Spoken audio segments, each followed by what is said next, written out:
శ్మశానంలో ఆయన కూర్చోపోతే ఉగ్రభూతాలు వచ్చి ఓళ్ల మీద పడిపోయి ప్రజల్ని సత్కార్యాలు చెయ్యనివ్వవని అక్కడ కూర్చుని తాండవం చేసి వాళ్ళని కూర్చోబెడతాడు.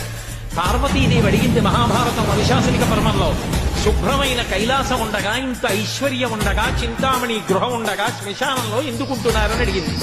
అడిగితే ఆయన చెప్పాడు, పార్వతి బతికున్న నాళ్లు అన్ని చోట్లకి వెడతారు, ఏమీ తోచట్లేదు, శ్మశానానికి వెళ్ళొద్దామని ఎవరు రారు పార్వతి.